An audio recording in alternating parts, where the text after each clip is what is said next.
Welcome to Black Women's Health Podcast. I'm Dr. Rahman, and I am a board certified OB/GYN. Before we dive in, if you want to keep these unfiltered conversations coming straight to you, make sure to subscribe to my email list at drrahman.com. That's where we'll stay connected. The following is a true story. Pregnant and privileged. She went into labor and her baby almost died. Now, thankfully, the baby survives, but now this mom is concerned and she has questions. The main method used to assess the well-being of her baby, your baby, when you're in labor, is the external fetal monitor. That's those gadgets that have belts that are placed around your abdomen during labor to monitor, one, the frequency of your contractions, and two, your baby's heart rate. Electronic fetal monitoring is accepted by most doctors and most hospitals as the standard of care, and it has been used for decades. However, external fetal monitoring has never been well studied. It's never shown that it could decrease the incidence of cerebral palsy and actually is of questionable usefulness. Given her experience and given this information, she felt that there was a need, and identifying a need, she becomes determined to find a better way. She works for a company which produces obstetrical monitoring devices. She has access. She petitions her company. She gets financial backing. All systems go. But it failed. Despite strong internal commitment, despite promising data, she was unable to bring this to market, unable for widespread adoption.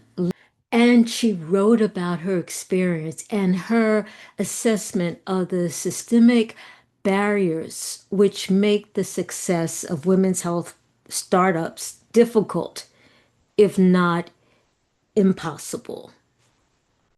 This may be surprising to some because we are hearing more and more that women's health has become an important health issue for many, and that more venture capital funding is being directed to women's health.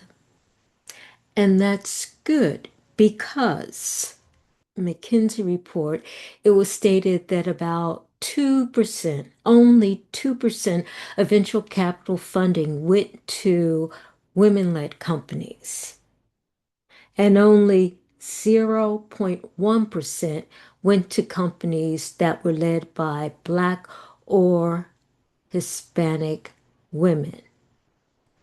Venture capital funding for maternal health has been historically low. Back to her story. This mother worked for a company which produced obstetrical monitoring devices. She worked in that division. In fact, at some point, she led the division and she petitioned the company to innovate and to develop a better solution. She identified 3 reasons, and she wrote about this, 3 reasons for the failure of her product to get to market, or failure of her product to have widespread adoption. And she believes that the same reasons that she encountered are reasons why there are a higher rate of failure of female health innovations. She gave three reasons. Number one, low reimbursement. Obstetrical departments throughout the country tend to be loss leaders within their hospitals. Reimbursement for total obstetrical care is low. The author, the woman who did these studies, states that she spoke with a physician from Alabama who said that Medicaid paid $1,000 for 9 months of prenatal care, labor and delivery, and postpartum care, while paying $1,600 for a 1 hour joint replacement.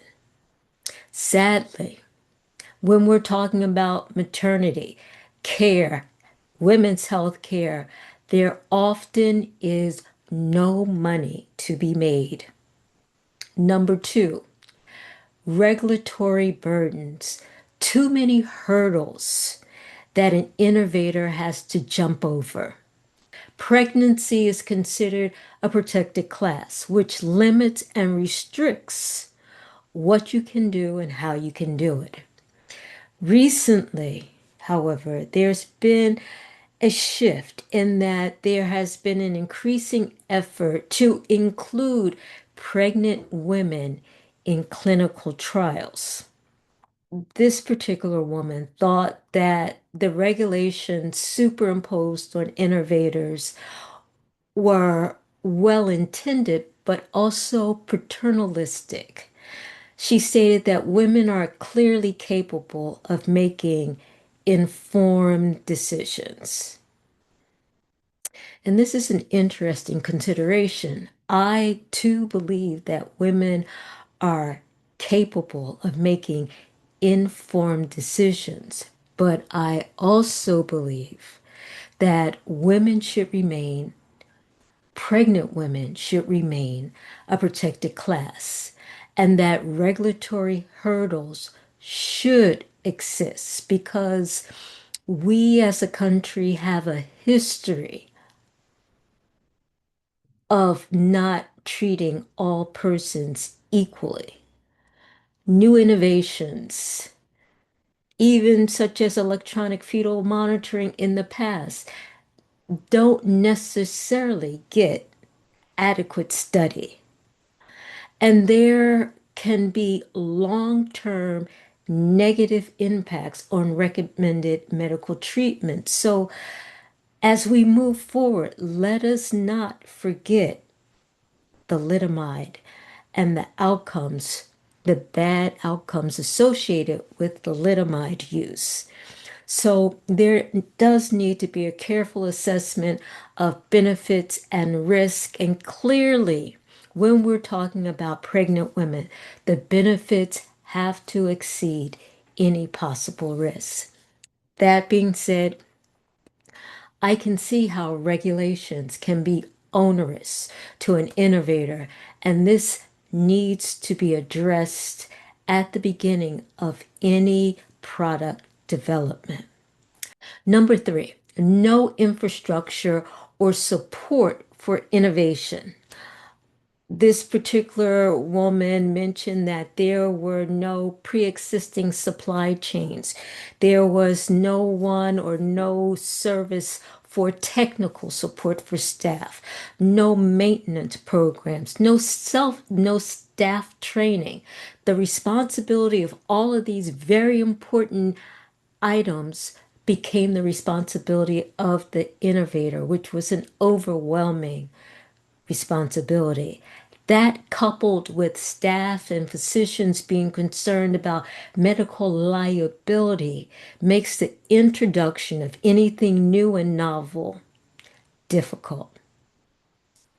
And sadly, she stated that her experience wasn't a singular experience. She went on to interview others, including inventors and entrepreneurs and industry experts and across the board, there seemed to be a consensus that when talking about women's health startups, there's what is called a growth stage cliff, meaning that after the need has been identified and after the market research and the idea has been validated, and after the early stage funding, where we're seeing an increase in early stage funding, and we get into growth so that there can be widespread adoption, that's when companies struggle to take it to scale due to